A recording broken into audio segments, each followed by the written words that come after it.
Hello, and welcome to the week Unspun. It feels so good to be back. And I am Farzana. I am in London, in the back of an Uber, because I have just come from a Christmas team lunch. And my colleagues? I'm Doug Downs in Western Canada, but not in an Uber. And I'm David Gallagher, also in London. I was wondering where you were, Farzana. Driving back from Prague? Like, did you Uber from Prague just to get home? Oh gosh, I wish. So we have got a jam-packed session with you for you guys today. Now, please, for those who are tuning in from LinkedIn, YouTube, Instagram, feel free to comment. We will be scanning the comments and sharing them as we chat. We are going to be talking about leaks. We are going to be talking about what's been running in the media this week. We're going to start off with my trip to Prague. I was invited to speak at the Forum Media, which is this incredible conference for PR people and media people. It's been running for 25 years in the Czech Republic. And what really struck me was the importance that the country places in communications, because we had the president of the Czech Republic turn up, and not only did he speak, but he talked about the importance of media literacy and the importance of the work that we do as PR people, as media people, as marketing people in upholding democracy and the benefit it has to society. So that was wonderful.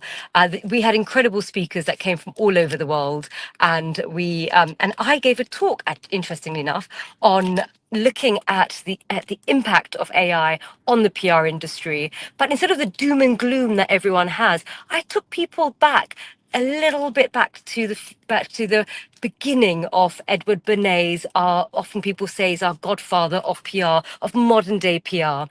And Edward Bernays, he was the nephew of Sigmund Freud, and he basically was the one who started practicing public relations back in the day in the form that we see it. And he foresaw PR as a very different discipline to what it has been in the last few decades. He very much saw it as a strategic management discipline, bringing in a confluence of experts from research and from sort of psychologists and so forth. Of course, he was a nephew of Sigmund Freud.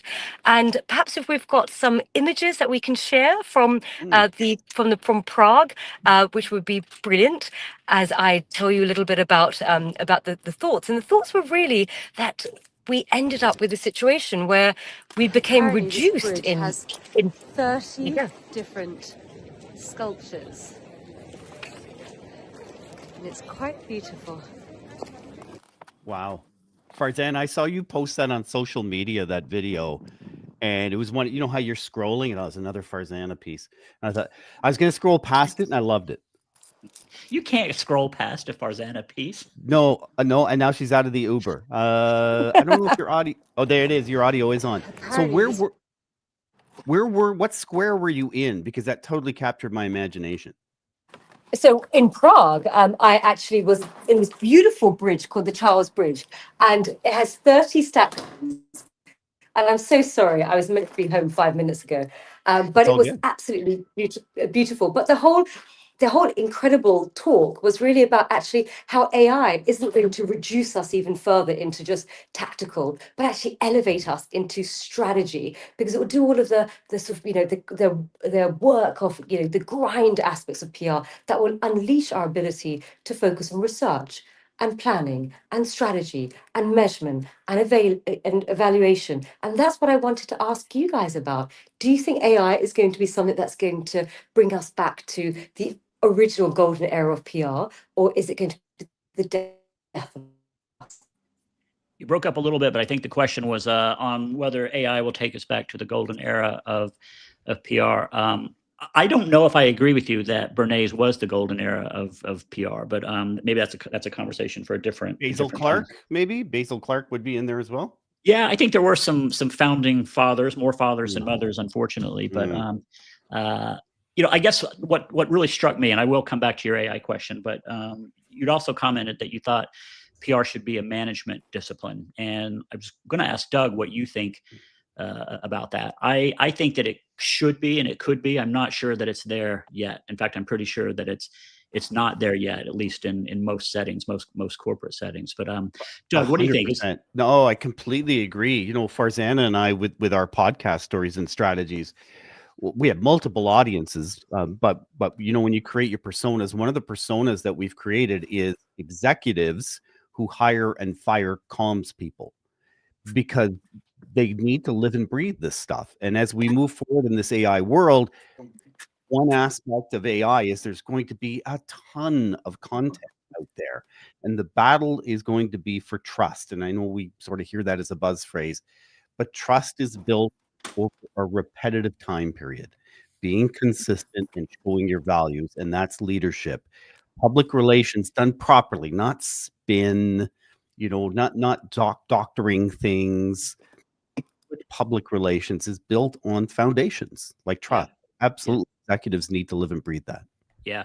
I know when I've sat around board tables and seen how they operate, even with some big companies, the PR person, the comms person usually doesn't have the same sort of gravity assigned to them as the chief legal counsel or the CFO. And I don't know if that's a reflection of the person or the way PR is perceived, or just the bigger backdrop. If you're the CFO, you do have some accounting principles you have to respect. You have some fiduciary responsibilities you need to meet. If you're the chief legal counsel, you have to give advice on what's legal and what's not.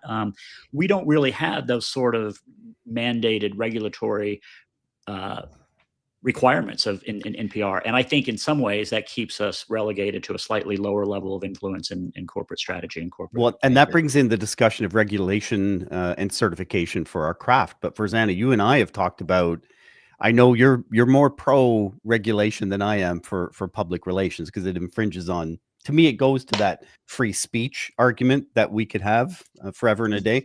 But Farzana, over to you. And you made it back to your desk. I don't know. Yeah, that's awesome. I made it back. I don't know. I just think that we live in a very different world. We live a world where we have polarization, we have misinformation, we have disinformation, and the argument for regulation for our industry is, I think, a much more compelling argument than it was before, because back in sort of, 16 years ago when I started, it was very much, we didn't have much power per se. We were just pitching to gatekeepers, but now we're the gatekeepers. We don't need to go via journalists to put information into the public domain. We put it directly. And with that comes enormous power and responsibility. And I also think there are bad actors out there. And we have seen societies have these fault lines that are created by division. We've seen some PR firms at the heart of it, which I won't name any names, but I do think that actually regulation is something that should at least be discussed, and we should acknowledge that we aren't living in a society and a information system that we were 16, 20 years ago. We're living in a different world where everyone produces information, and disinformation and misinformation has got very clear consequences. Yeah. Well, I've kind of err on the side of thinking maybe regulation would help, not just elevate the role of PR. I don't know if that really needs to happen for society, but I think it would give us a more meaningful set of contributions to business. I didn't mean to dodge your question about what AI would do, and it always seems to sneak into our conversations. I really think the impact of AI on life is going to be much bigger than what it does to PR. And in some ways, I feel like we're almost kind of naive to think, oh, is it going to change the way press releases are produced? Yeah, but it's going to do a lot more than that. And if you think back to other times that the architecture of communication has changed or evolved, really all of life has changed and evolved around that. If you think about the printing press and what that ushered in, you think about broadcast media, what that ushered in. I think we're in that kind of transformation, and it's bigger than just moving PR a little bit forward or backward. It's going to be more fundamental than that. I had a client yesterday say he's letting go of middle management all over the place because it takes him less time to instruct the AI and get something produced than to explain it to them and have them do it the way he wants it. Right. That's scary. Well, we've debated whether we would introduce this. It's been in the headlines a lot. This question of whether we're on the edge of an AI bubble, or not. There was a lot of chatter on a lot of business press in the last couple of weeks. It seems to have walked back a little bit since then. I think OpenAI had better results than people were necessarily anticipating. So maybe we're not, plunging into another .com type of bubble. But I don't know that we're out of danger yet there. In any case, this technology, in my opinion, will continue to advance, move forward, and have real changes in the way we think, communicate, and operate. So Farzana, I don't know if we got to do your conference justice. I see where we are on time. Anything you want to say at the end of that before we move into the next? You met the Czech president. That's cool. Also there was a dinner that was held beforehand for the speakers by the British ambassador to the Czech Republic, and we talked a lot about public diplomacy. And I thought it was quite interesting because diplomacy is always considered quite sort of old and crusty. And they had a brilliant comms team, and they brought together all these ideas of being ambassador for the day. So a young person becoming an ambassador for the day, and then having a sort of social media chart all of their sort of minutes of the day and what it means, along with their reflections at the end. And it made me realize that actually it's so important that diplomacy and politics is accessible to young people, because you have a lot of sort of apathy amongst younger generations, because actually these institutions don't do a good enough job in communicating and outreaching. And I thought, hats off to the British ambassador to the Czech Republic for actually understanding that and reaching out. And here we have the Czech president, and we also had the Czech president who was, again, understanding the importance and the power of communications. So I think that when you have people at the helm that understand, they basically bring people in, great communicators. They engage stakeholders. It isn't rocket science, but it's nice to see when you see it done well in practice. Well, it sounds like a fantastic event, and look forward to hearing further comments on that.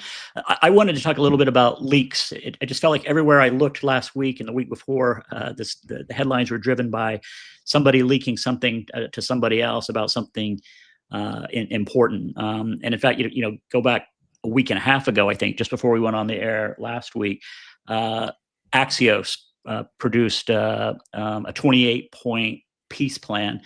Some are saying it was actually produced in Russia. It's definitely Russia friendly. That's a whole other conversation, but that kicked off a whole flurry of negotiations. People flying back and forth across oceans trying to decide, was this an American plan? Was it a Russian plan? A few days later, Axios Bloomberg produced a transcript of a conversation between the key Russian negotiator and the key American negotiator, basically coaching the Russian on how to deal with Trump and to move that negotiation forward. But it was a leaked transcript. Any number of parties could have probably had access to it. Apparently, some of these conversations were on unencrypted media. And then just here in the UK, where we are, Farzana, the chancellor's budget was apparently accidentally leaked just 45 minutes before she was presenting it to a packed house. And I think there's still some questions about where that came from. So rather than trying to dissect each of those leaks, which we probably won't ever know all the real information about it, I'm just wondering what you think about leaks in general. It seems like we're talking about it a lot. Somebody made some decisions to produce these things. I was curious from your point of view, Farzana, as I consider you sort of the good fairy of PR ethics. And if do you see leaks as an ethical form of tactical activity? And Doug, your view as a journalist, how do you look at leaks? And I'll share maybe a couple perspectives from my point of view. But what do you think? I think leaks are really interesting, because I think leaks actually open the curtain to issues in culture, a lack of alignment. And so if you have leaks, it often shows that the person that is leaking doesn't feel safe enough to bring up their issues to sort of management or to leadership. It also shows that there is a lack of alignment in the culture. So I think when you do see these leaks, I mean, there are all sorts of legislative aspects and a legal lens on leaks as well, because you have various different legislations in different countries that protect, for instance, whistleblowers. And so when is it a leak and when is it sort of whistleblowing? So I think that's another sort of dimension to add. But I think when I look at an organization leaking, I sort of think to myself, people are leaking because they do not believe in the leadership. and the management and the decisions that they're making. And it makes me think, how are they running that organization? And it makes me think about their internal communications and their employee engagement aspect as well, that they haven't given a forum for people to often voice their concerns and their issues, and leaks are often sometimes of a last resort. Yeah. Doug, what do you think? I think so. You asked me as a journalist, and we always sort of saw them as strategic, that there was a purpose typically behind the leak. And as Farzana's saying, maybe it's a lack of trust on the inside, but political parties and organizations leak information all the time. It's a really old strategy. Sometimes often they do it to get ahead of the narrative, to try to dictate the narrative. And then when the rest of the piece comes out, the budget or whatever it is, it's compared against the original leak of information, which is how they want to control it. It could be to test public reaction, to soften bad news. It could be to force opponents into a particular corner. Apple was famous for leaks as a brand. It would do so to try to hype up anticipation or manage expectations for something new. So ethically, I would look at the leak. What's the motivation? Is it truthful? Is it accurate? Or is it deceptive? What's the impact? Is it causing harm, or is it providing benefit? And then the context. Is it whistleblowing or political warfare? Right. And what a show. There was my phone going off in the middle of your comments. I hope it didn't cut over too much. Yeah, and the examples I gave, were kind of possibly state actors involved, and that's probably at a different level than most of us than I've ever operated on. But it did make me think about, in my own career, whether I have leaked information. I went back and looked. The PRSA in the U.S., the CIPR, both frown on leaks, or at least mishandling confidential information. So I don't know if they use the word leak specifically in the code, but there's definitely sort of a frown on that. But I was thinking about two different examples. I teach a journalism course, to some graduates in Rome, and I take them through a couple of case studies. And one of them I would call kind of a strategic leak. And they actually, as journalists, didn't see it as a problem or a leak. But the short version of the story is that I was working with a small organization was taking on a bigger coalition of larger organizations, so kind of a David and Goliath story. And they'd issued an analysis about why their point of view on a particular policy was better than the bigger players in the industry. Not really very newsworthy by itself. I sent it to the New York Times, the AP, I think the Washington Post at the time. And then I sent it to the PR people at the bigger organizations. And I said, as a courtesy, I'm letting you know we sent this to these news outlets. If you want to respond, I just want to give you a heads up. And it got a lot of coverage because they did respond, because they did go to CNN, they did go to the Post. So you can't run this without our point of view. And the strategy behind that is that this report never would have seen the light of day without these bigger players calling in to say that they wanted to have a point of view. I don't know if that qualifies as a leak or not, but the journalism students didn't think it was. The other story, more tactical, literally we'd produced, there was a press conference with some study results that were going to be very newsworthy. And there was, it was a positive for my client, a positive study, but there were some nuances to it that could get lost in a press conference. You never know who's going to ask what, and it could have been a good story overshadowed by some of the nuances, or it could have just been a good story. So I literally handed this story to CNN moments before the press conference so that they would run a good story on it. They didn't have much time. They were in broadcast. They weren't in print. That was much more of a classic leak. And there, the journalism students had a problem with it. They thought that I didn't give the other journalist a fair shake.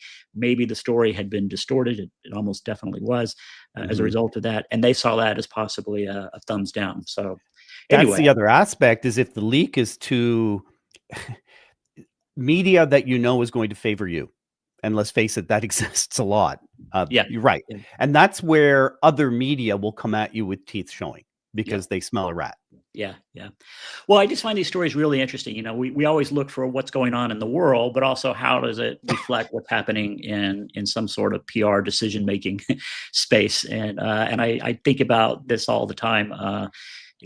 We can't always compare ourselves to the CIA or to the Russian government in terms of what sort of tactics they might use. But I think we do occasionally get presented with our own decisions.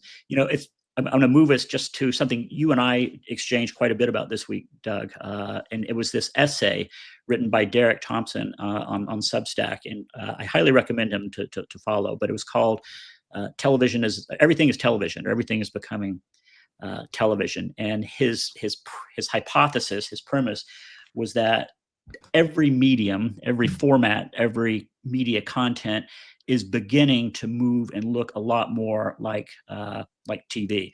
And he didn't mean like broadcast TV. He was saying more like the episodic flow of visual imagery. And he had some examples. I think he looked at Facebook saying that they weren't really a social media company. They were more of a video company. He had an example that I think was interesting to you about YouTube becoming, number one for podcasts. Number one for podcasts, but with a video background. So I want to give you a chance to respond to that. But just, my take is that, yeah, I think that things are looking a lot more like television. I was thinking, I've met two different corporate narrative advisors, consultants, and both of them frame their whole package for companies on how to make the corporate story sound more TV-ish, to move episodically, to create heroes and counter heroes and real drama to that. And I thought that's a really interesting way of looking at things. And I think we do it even when we talk about this show. We start talking about what's the scene going to be rather than writing paragraphs for it. And I just want to give you both a chance to respond. If you haven't seen the essay, it doesn't matter. Just more this idea that we're moving more towards a visual dominated medium and what that means. Yeah, for me, I mean, that all sounds like story, and video just happens to be the way we're moving it along. In the metaverse, video might yield to something else, but video will probably never go away. So Derek's with The Atlantic. He's a heck of a writer. I love the piece.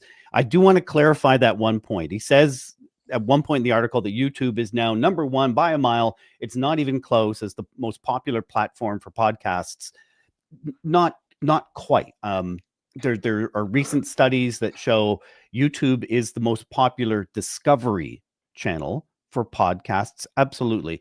But people are finding podcasts and then listening on Spotify in most of the world and Apple here in North America. So we're not linear beasts that way. And most consumption time for podcasts is audio on Apple or Spotify, or even really interesting, Gen Z is listening to podcasts on YouTube and not even watching the video. I had a great chat on the WhatsApp group, David, this week with Andrew Bruce Smith, Michelle Wyckoff Smith, Natasha Plowman, Susie Giles, Matt Lube, Nigel Sarbutz, Stuart Bruce, Shaoni Lynn in Wales, Mark Jackson and Jamie White all chipping in on this discussion, seeing that same behavior about Gen Z. They're listening to podcasts on YouTube. Derek's bigger point, though, is spot on. The constant stream of video is replacing time spent on other things like books, like well thought out articles like this one, good conversations, which David, I know you and I have the same base philosophy.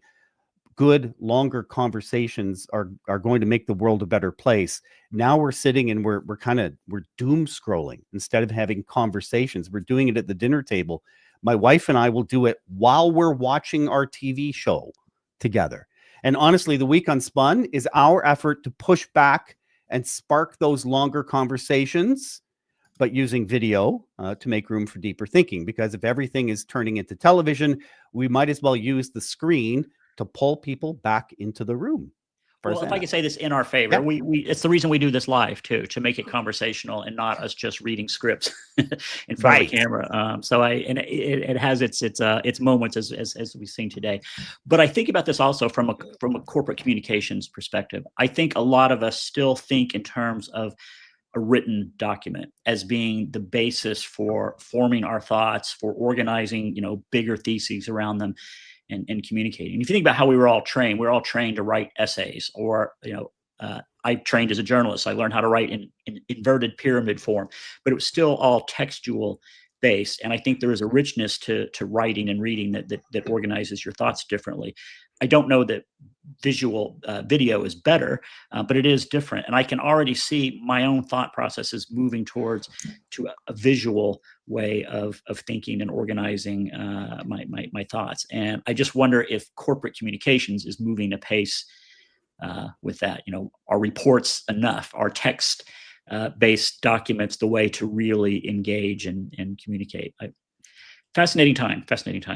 So I wanted to bring in this comment from Dr. Mike Short, and I think it's relevant to actually what we've been discussing, because if you think about it, television now is becoming increasing, or TV style format of communications is becoming increasingly the norm. But why? And I would argue it's because to do with cha-ching. Back in the day, the only people who could afford TV style formats were these, very, very sort of well-funded media outlets. But now look at us. We have the ability to communicate the week Unspun using the softwares that we do. It's become much more accessible. The barriers to entry in terms of cost and technical expertise have dramatically lowered. And so TV was always an effective medium. The only barriers were cost and technical expertise. And now with the softwares that are very user-friendly, the costs have plummeted, that it's become a lot more sort of accessible. And if we look at Dr. Mike Short's comment, does everyone have bread on the table, local versus national versus international? I would say that actually, I think there is a greater accessibility for mediums such as television style format, and indeed just wider communications. I think that it has become more inclusive by its nature. But of course, now you've got the rise of the strategic algorithms that I think all of a sudden is changing the game, and it's not this utopian landscape that we originally thought it would be. Yep. So more you see this more opportunity than threat. Is that well fair? I think we had a little bit of opportunity, but I think the gates are closing of opportunity, because now you've got I think the owners of various different platforms are beginning to understand the power that they have with their algorithms, that they cannot just use it in terms of increasing eyeballs, but there's political pressure on the owners of a lot of the social media platforms. And so I think you're beginning to see the door closing in terms of that initial opportunity that was meant to be for all. I think it still is to a certain extent.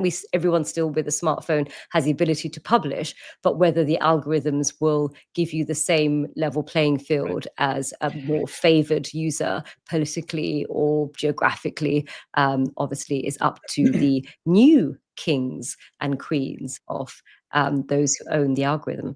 Well, right now, YouTube's algorithm is the one that all the content creators want, right? Number one for search, because it's Google.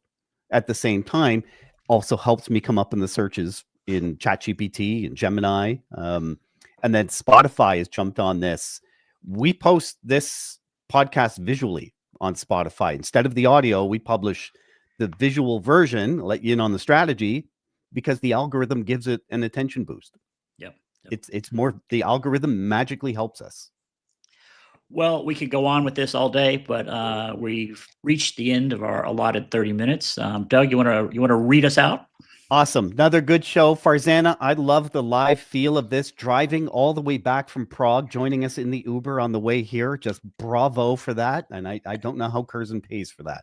As always, thanks to superstar producers Emily Page and David Olajidi. The Week Unspun is a co-production of Curzon Public Relations, Stories and Strategies, and Fullgate Advisors. Shows go fast. We got the recordings on Apple, Spotify, the video obviously, and YouTube. And just one final thought to take you through, to think about for the weekend. In everything you do, with each action you take, you're casting a ballot for whom you will become and how people will see you. Have a great weekend. Bye.